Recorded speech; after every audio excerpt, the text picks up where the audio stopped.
Hey everyone, this is Marbozir and this is going to be something slightly different than usual. As you might or might not know, I like playing roguelikes from time to time, and this is Tales of Maj'Eyal, one of my favorite roguelikes of all time. I've been playing this game for years, on and off. I don't play it actively all the time, but I quite like jumping in for a game or two when I feel like it. So, this game is actually completely free. You can download it at te4.org if you want to try it yourself. The URL will also be in the description below.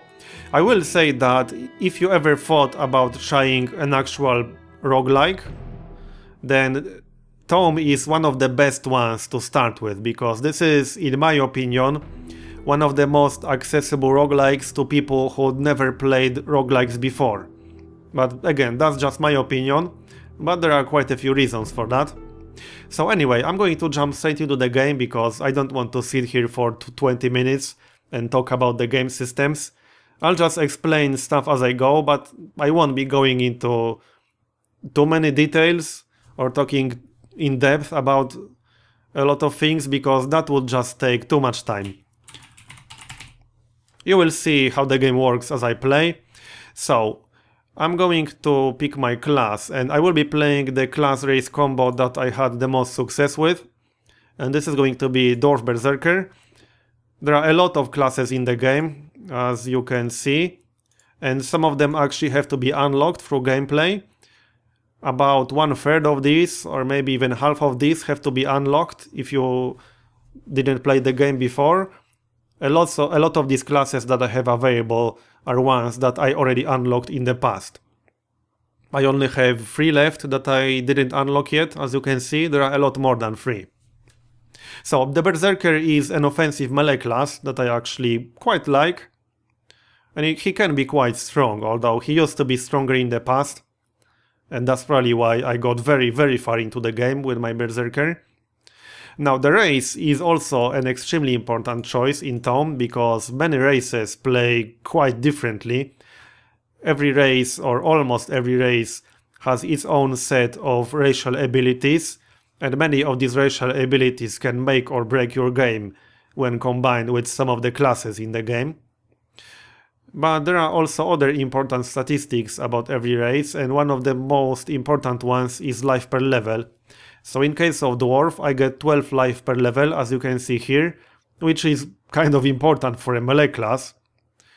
And this is one of the highest life per level scores that you can get with any race. The only one with higher than 12 is the Ghoul, with 14, but Ghouls play completely differently.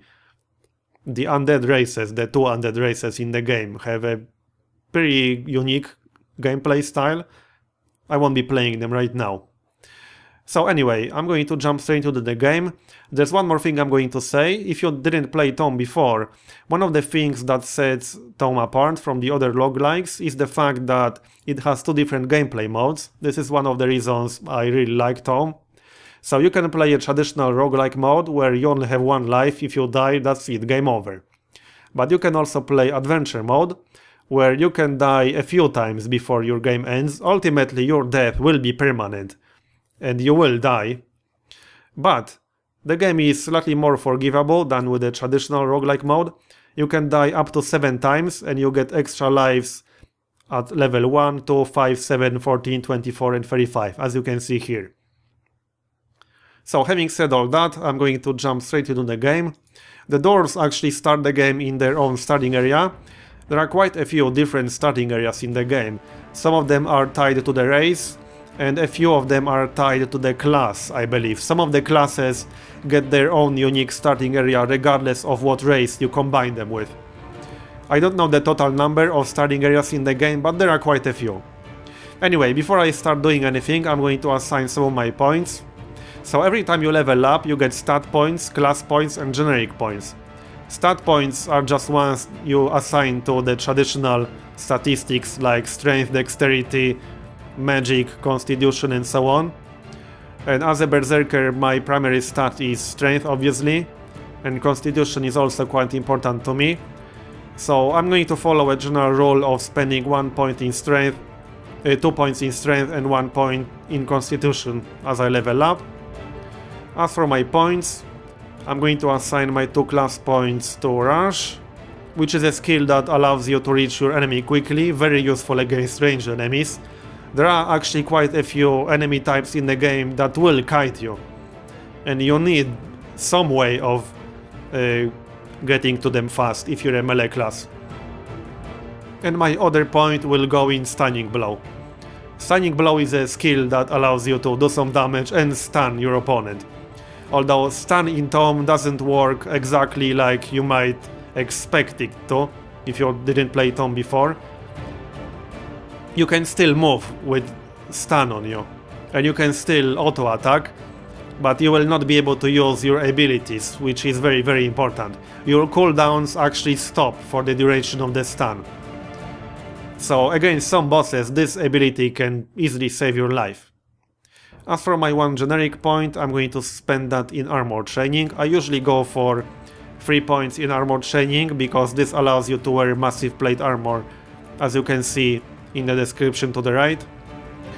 The generic points are mostly spent on abilities that are shared between either all characters in the game or the specific race that you play. So I can spend my generic points on my racial abilities as a dwarf, or I can spend them for combat training or survival. These are abilities that are shared between all or most characters in the game. So let's actually start playing, because I didn't really do anything yet. So, as I said, this is the area dwarves start in. No other race in the game starts here. I need to clear 2 levels of Reknor, and then I will be fighting a boss on level 3. Level 3 will have only the boss himself and nothing else. I will be going through this area pretty fast. ToME actually starts out pretty easy, which can be slightly deceiving if you didn't play the game before. The game gets a lot harder later on. A lot of the late game areas are very, very hard. And if you get to the late game unprepared, you will get demolished. So don't draw any conclusions from the early game in ToME. But this is the good thing about ToME in my opinion. The game won't demolish you right from the start, which gives you some time to get used to it and get some experience playing it, without having to worry about getting killed 5 minutes into the game. That's not to say you can't die right here. If you're not careful, you can very much get killed on first level of Reknor. Alright, so, as in most roguelikes, I will be exploring the entire level before I move on to the next one, so I can maximize my experience and find as much gear as possible. Gear is very, very important in the game. There are many statistics that will make or break your playthrough and your character. Especially some of the defensive ones. Some of the defensive stats in the game are extremely important. Mostly the ones that give you protection against status effects. There are some really nasty status effects in the game, and stun is definitely not the worst one. There are effects like blind or confusion, or freeze. Freeze is what you would probably expect from stun. Freeze prevents you from moving or from using most of your skills. Very nasty. It's good to have some defense against some of these.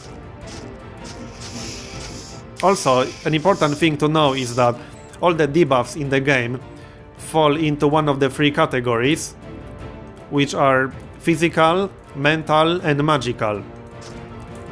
And lots of the statistics that you will see in the game relates to one of these 3 categories. For example, if I hover over my character or over any monster that I meet, I'm going to see 8 basic statistics here, which is accuracy, physical, spell, mental power, defense and physical, spell, mental, save.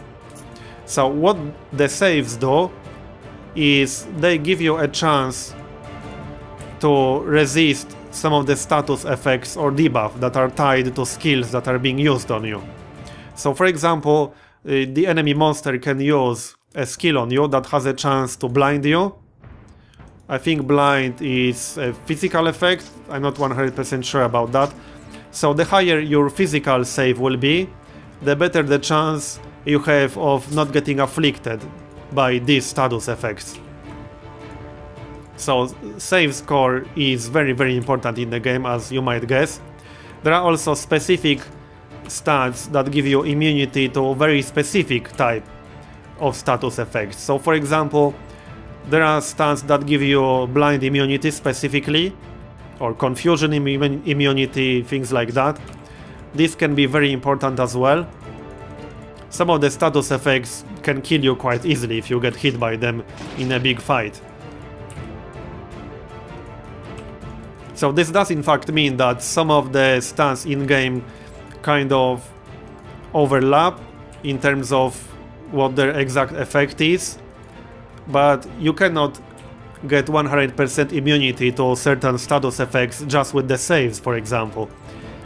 But you can be immune to blind if you stack blind immunity to 100%.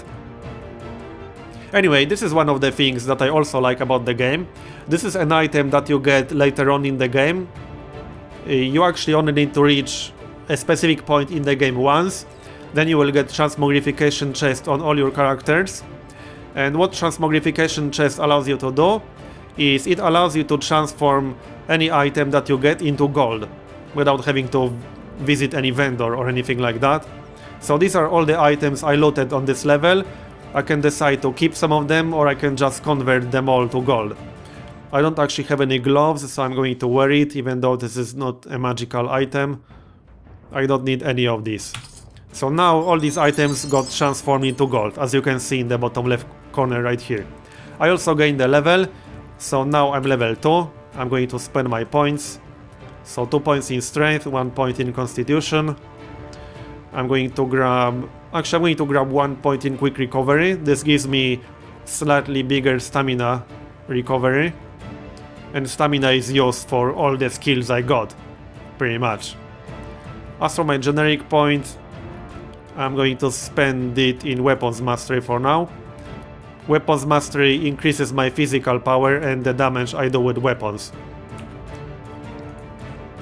Physical power dictates how much damage I'm going to do and how easily it's going to be for me to affect some of the enemies with certain status effects.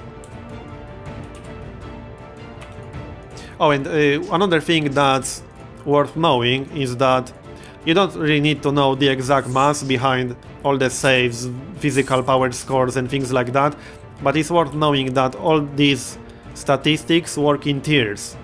And every new tier starts after 20 points. So right now I have 28 physical power, for example, and you can actually see that this is indicated by a slightly different color on the tooltip. All the scores below 20 are grey, and my score above 20 is white. The colors change even more once you get over 40, 60 and 80. The higher you are, when you get to the new tier, it's harder to raise this statistic higher. You will need more points on average to get 1 rating in this. So if you see an item that gives you, I don't know, 5 physical save, for example, this doesn't necessarily mean that you will get 5 physical save here on this statistic screen. Because if you're in higher tiers, for physical save over 20 or over 40, you will need more points for 1 rating. So that's something to keep in mind. And having 21, for example, is much better than having 19. The difference between 19 and 21 is higher than the difference between, let's say, 17 and 19. So that's something quite important to keep in mind. You don't really have to know all the math behind it. I don't know all the math behind all the mechanics in the game either. It's not necessary. Alright, let's clear this level and find the boss. I actually didn't find a lot of useful items just yet. I was hoping to find some decent weapon. I need any decent two-hander weapon, because the Berserker is a class based on two-handed weapons. One of my skill lines is flat out called two-handed maiming, so I can't use these abilities with a one-handed weapon. But also means I obviously can't use shields or anything like that. Who needs shields anyway, right? Alright, I will be using auto-explore a lot in the game. Because if you don't use auto-explore, it's really easy to miss some areas. And you don't want to miss any areas. Reckoner will probably be pretty easy. As I said, the game actually starts out fairly easy and gets much harder later on. But I make no promises that I will actually make it any far into the game. I might die early on. I actually had a very long break in the game, so this is my first game in months. But hopefully I won't die too early. I'm not an expert on ToME, but I know my way around. So hopefully I can survive for a decent amount of time. Alright, let's kill this Don. And I think he's going to be cleared soon. Oh, and this guy with me, this is a guy you can escort out of this place. But I don't think you actually get anything other than an achievement. Even if he dies, that doesn't really mean anything. You can still proceed with the game, even if this guy gets killed. You don't have to keep him alive. Anyway, I found a ring. I don't have any rings right now, so I'm going to equip this. Oh, and as you can see, this ring gives me +4 physical save. And I think my physical save was still under 20, so this will give me +4 rating. Let's wear it. Anything else here? I'm going to keep the plate armor, even though I can't use it yet, but I will be able to use it soon. Move it to normal inventory. Alright, I don't think I need anything else. Let's continue then. And I got another level up. This is the level with the actual boss. So before I fight the boss, I'm going to spend my points. I'm going to grab one more point in Stunning Blow. And what else? I can grab 1 point in Vitality. This gives me some recovery from poisons, diseases and wounds. And it gives me some extra life regeneration and a healing modifier, which is quite nice.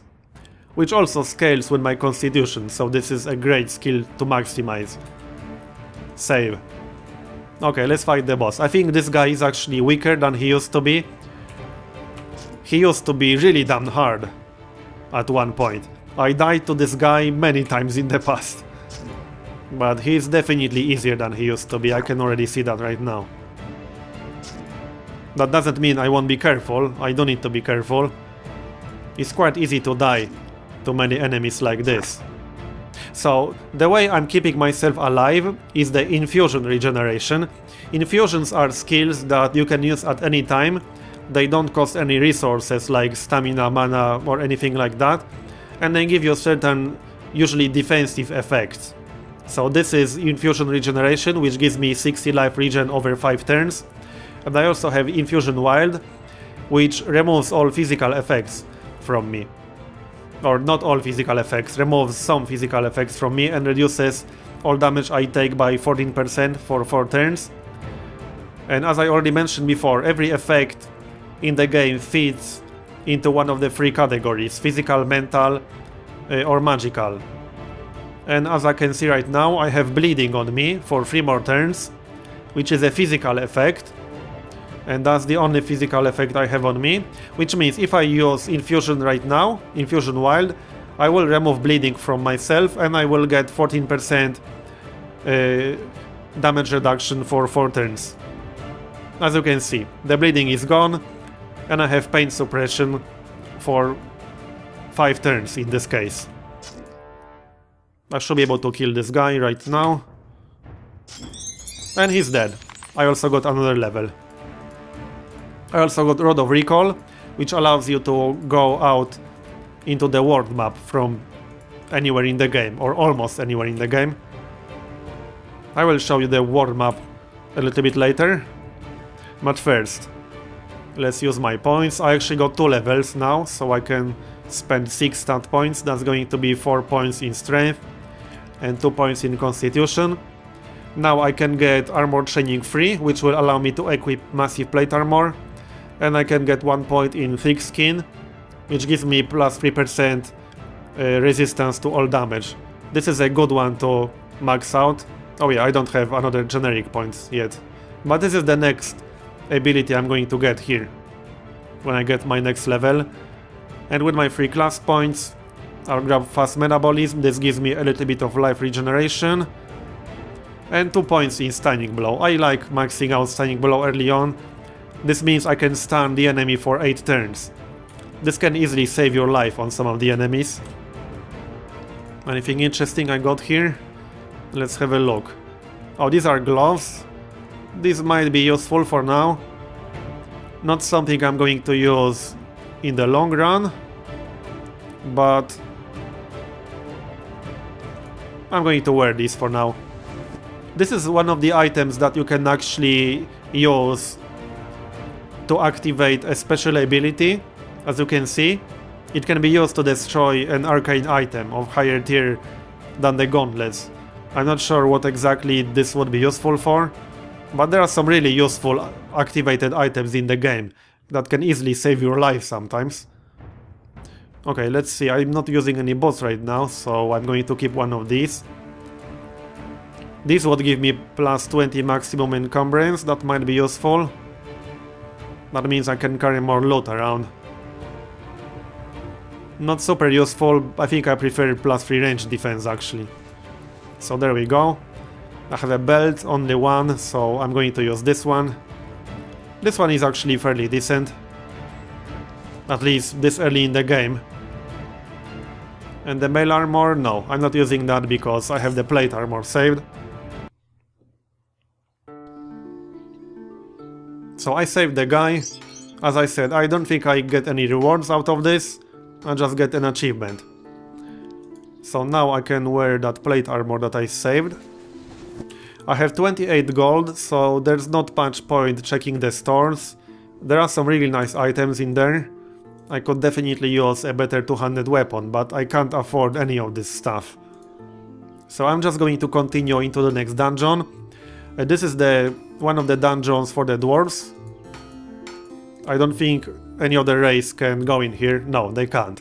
So before I go out to the actual world map, I'm going to clear this place. It shouldn't take too long. As you can see already, this place looks completely differently compared to Reknor that I just did a moment ago. It shouldn't be too hard, so I'm going to go through here. Hopefully I will find some better gear. I need to get a decent weapon before I start going into some of the harder areas later in the game.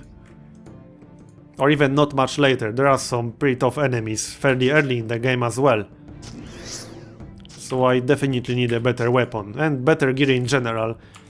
ToME is very much gear driven. Your gear will make or break your character, especially slightly later in the game. Come back here. Yeah, my stamina is low, that's why I can't use my skills right now. Come on, can you die already?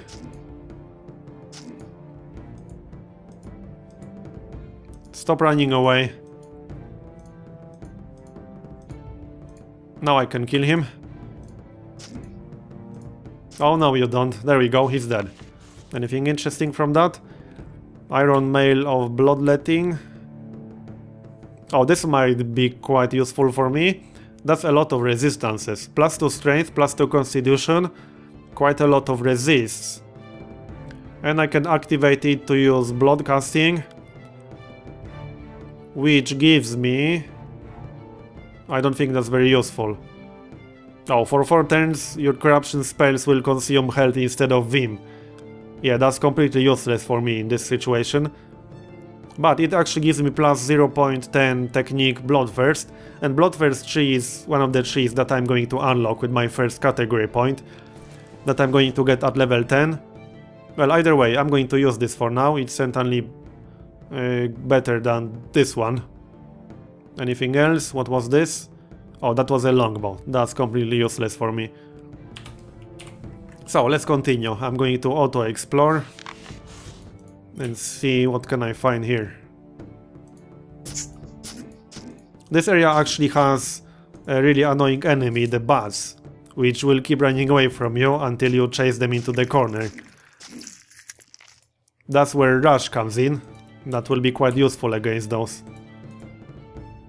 These guys can be pretty tough, but it shouldn't be a problem.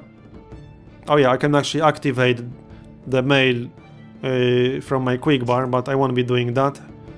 Same with my gloves, but I don't need that either. I'll just remove this so I don't use it by mistake. I can still use them if I press U. Actually, no, oh yeah, I can from my character sheet. Alright, let's continue. Again, these starting areas are going to be pretty easy, but don't let that fool you. The game does get much harder later on, as I already said. I don't expect to get very far with this character, but hopefully I won't die too fast. I'll try not to die too fast. Come on. Stop running away. Where do you think you're going? Well, now he's almost dead. I can rush him. There we go, he's down. He had a staff, yeah, that's useless for me. Not a melee weapon. At least not for a berserker.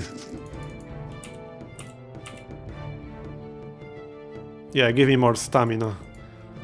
I need to grab some more stamina regeneration for longer fights.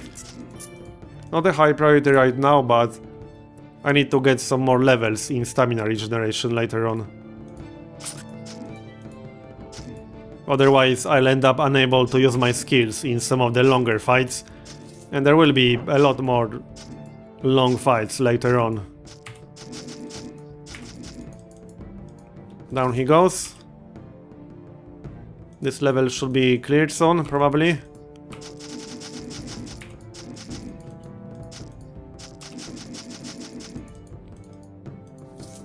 I still didn't find any decent weapon. I need any decent two-handed weapon, which shouldn't really be hard because the starting weapon is usually pretty awful. Mine definitely is. So hopefully I'll find something. And if not, I'll get enough money to just buy one from the store eventually, I suppose. But I usually do find at least a fairly decent two-handed weapon early on. Down he goes. What's that? Staff, longbow. Oh, that's a hat. That's a wizard hat. I can actually use that right now because I'm not using anything in that slot anyway. That does look a bit ridiculous. I went for the classic berserker look with the pointy hat. Seems legit. I'll just swap it for something different once I find something better. And yes, that's a lot of monsters. I'll just find them in the choke point like this. Shouldn't be a problem. Yeah, these are fairly easy. But it's a good idea being careful, even in an early zone like this. You can die very, very fast if you're not paying attention to what's going on. Especially against some of the rare mobs and boss mobs that have status effects. But there are some monster types later on in the game that can kill you quite fast. Especially some of the spellcasters and some of the ranged enemies. These can do a ton of damage. Not to mention that the regular mobs can also come in elite flavor, which makes them more dangerous. You can see this under rank on the tooltip. So this guy is rank normal, but I am rank elite. If I see some mobs ranked elite, I should be more careful in general, even if these aren't bosses. Right, first level is clear. Let's see if I have anything interesting here. Unfortunately, this is a one-handed weapon, so I can't use this. The bots might be useful. Not entirely, yeah. Okay, these are pretty useless for me. The helm is probably better than the pointy hat. It gives me +5 physical saves, I like that.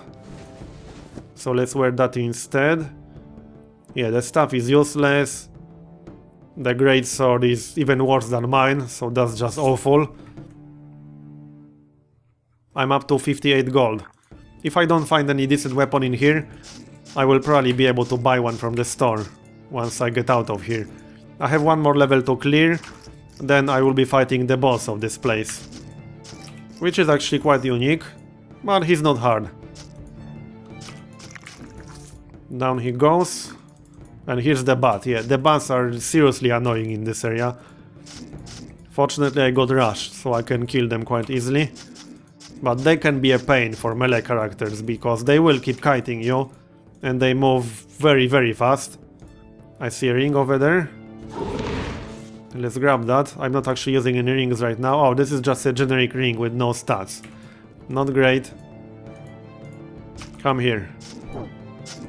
Yeah, I'm out of stamina right now. Oh, is this a two-hander? Yes, iron greatsword. Okay, this is definitely better than mine. I don't even need to look at the stats. Yeah, this is better. So I'm going to use that. It's not great, but it will do more damage than mine. And it has a chance to cripple opponents. So that's decent. Let's use it. And I got another level, so 2 points in strength, 1 point in constitution. And now... what now? Good question. I could get Berserker, but I'm not a big fan of this stance. This is a sustained ability that gives you basically more damage at the cost of losing some defensive stats. I'm not a huge fan of that, but it can be quite useful against some enemies and later on combined with some other skills. For now, I think I'm going to grab either another level in quick recovery or in fast metabolism. And I could also grab precise strikes. Oh yeah, this is actually quite good, so I'm going to get this. This is a sustained ability that increases my attack speed and my accuracy, and the critical chance. So this is very, very good. I'm just going to move it somewhere here. That's usually where I keep my sustained abilities. There we go. Alright, let's keep moving then.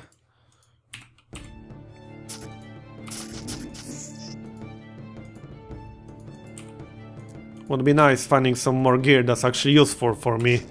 Not magical items, staves and things like that. I seem to be finding a lot of those right now. I think it's almost clear now. Oh, there's a rare mob right here. Let's take care of that. And the warhound, that looks a bit like zebra to me. Yeah, I'm taking a little bit of damage now. But he's going down. Another pointy hat, yeah, because I need that. I'm a wizard, can't you tell? It's a new class, Berserker Zard. Oh, that's a lot of mobs. Should probably, oh yeah, should probably fight them in a choke point. Oh, and what I did there was use Infusion While to remove blind, because blind is an actual physical effect. If I didn't do that, I might have died in that situation. Because when you're blinded, you can't see what's going on around you. And that's not good if you're facing multiple enemies like this.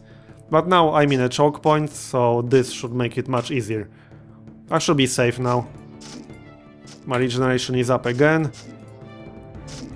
I'm not actually losing health right now with my regeneration. And now I'm blinded again. As you can see, this is a physical effect. I do have one other physical effect on me, so it's possible that I will remove that instead, and I did. So unfortunately blind stayed on me in that case. But I should be fine. I'll just back up a little bit. But as you can see, this is actually one of the harder fights, even though this is the starting area of the game. And starting areas are generally pretty easy. At least it gets a lot harder than this later on. And if you are not prepared before you reach some of the late game areas and you didn't raise some of your important defensive stats, you will get demolished. There are some status effects that are very, very nasty later on in the game. And if you get hit with them in a fight like this, you will die. Confusion, for example, is one of them. Because confusion not only makes you kind of unable to control your character, you will also move around randomly, which, needless to say, can be fatal for you. You can run straight into a pack of mobs and move out of your choke point. Confusion certainly killed me quite a lot of times in this game. Alright. I think I killed about half of them by now. Come on, can you guys die faster? That would be appreciated. I want to move on to the boss. Okay, let's use... Yeah, great, I didn't remove it again. Yep, again. Come on. Are you dead yet? It's mostly these rogue types that are using blind on me. That's why I constantly get hit with it. And now I'm blinded again. Then I have luminescence on me again. But there we go. This time I removed the blind and not luminescence. Right now the wired infusion removes one physical effect from me, as far as I know. So previously it was luminescence, this time it was blind. It's very important to have some of these defensive abilities. There are quite a lot of them that you can get. There are some of them on actual items that you can get. That's why these activated abilities on items like this can be really good. There are some that allow you to remove certain status effects from yourself, and that can easily save your life in many situations. And as a general rule, I would say that status effects are one of the biggest killers in ToME, because there are a lot of them. Alright, I think the level is almost clear, so I will fight the boss in just a moment.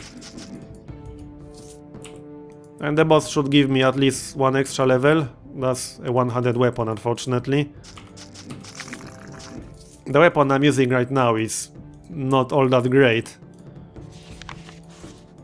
But at least it's better than the starting weapon. Okay, oh no, there's another group of enemies right here.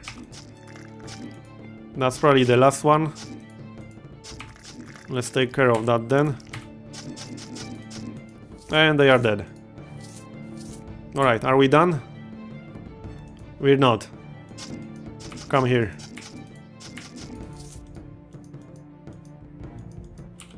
Now we are done, I think. No, we're not. Another very nasty status effect in the game is pin. If you are pinned, you can't move. This is an effect a lot of the archers in the game use. So, and on top of the fact that archers can do a lot of damage in the game, it can mean that you're immobilized and you're getting shot at, which can kill you very often. Right, any useful items in here? Oh yeah, I could probably use one of these. These items go in the charm slot, which is the one right here. And they sometimes have some really useful effects. Active effects, that is. So this can set up a psionic shield, which reduces all physical and acid damage by 33 for 6 turns. That's quite useful, I'm going to use that for now. I don't really have any better alternative right now anyway. Oh, I have regeneration infusion of the duelist. This is not the optimal one for me because this scales of dexterity, but it's still going to be useful than nothing, because while I do have one infusion, I can use one more. So I can use this right now, which puts it on my quick bar. Alright, but this is the boss. This is actually quite fun boss. I will not be attacking the boss directly. What this boss does is he spawns adds, these slimy crawlers, and killing each ad reduces the boss's health by 10%. The boss will also draw you in, like this, so that's why I'm staying behind whatever this is, underground thick vegetation. Yeah, okay. And I will be just waiting for the crawlers to come to me instead. It takes him a bit to spawn one sometimes, but this is the safest way to do this. Not really a hard boss, but if he draws you in and you get attacked by 2 or 3 slimy crawlers at once, on top of getting hit with his nuke, because he does have some kind of nuke, I think it's poison based or acid or whatever, I don't know. But either way, you don't want to get hit by 3 mobs at once here. He's probably going to die in just a moment. He's at 10%, so I need to kill 1 or 2 more crawlers. Probably 2 more. Come here. Are you dead yet? There we go, he's dead. And I got another level. Let's grab the loot. Anything interesting in here? I got a copper ring of fire, which gives me plus 22% fire resist. Also plus 11% fire damage, which is completely useless for me as a berserker. But hey, I'm not using any rings right now. Well, I am using one, but I have nothing for the other ring slot. And that's about it. This is again a one-handed weapon. Oh no, this is a greatsword. This is two-handed weapon. Oh, this is actually pretty damn good. Yeah, this definitely does much more damage than mine. Okay, I like this one. This also gives me plus 10c invisible. There are some invisible enemies in the game. I won't be seeing any until later on. But regardless of that, this does way more damage than my current sword. So that's quite nice. Let's use my points. So I got another level from this. 2 points in strength, 1 point in constitution. Now I'm going to get... What am I going to get? I want a lot of these generic abilities. But I think I'm going to grab 1 point of Daunting Presence. This is a sustained ability. So that seems like a pretty good idea. This is kind of an offensive, but also in a way a defensive ability, and it scales with Constitution. So I'm certainly going to grab 1 point in this. As for my class point, that can go into... That could go into Thunder Armor. This is a pretty decent skill. It reduces enemies' armor by 6 for 5 turns. And it does fairly decent damage on its own. So let's get that. I'll just move a few abilities around on my quick bar. This can go here. Like so. What's this? Oh yeah, Daunting Presence. So I'm moving this to the right. And that's my charm item. Okay, let's get out of here. So I can use the Rod of Recall to get back to town or to the surface. Like this. Now I'm going to go into the world map that you're going to see in just a moment. This is the world map right here. There are a lot of locations that I can and should visit. But that's actually going to happen in the next part. I will run to the town that is quite important for the story progression in the game. I won't be going in, but I will probably visit some of the low-level areas in the game to get more experience, more loot. So Ruins of Corpul is one of these. The town right here, Dearth, is one of the story-related locations in the game. But anyway, this video is done here. I'm not sure how many of these I'm going to record, but let me know in the comments below if you'd like to see more. Regardless of that, I will finish the game with this guy specifically, but I don't really think I will get very far. I'll try to get as far as possible, but don't expect me to actually win the game with this character. Either way, this is done. I hope you enjoyed it, and I'll see you next time.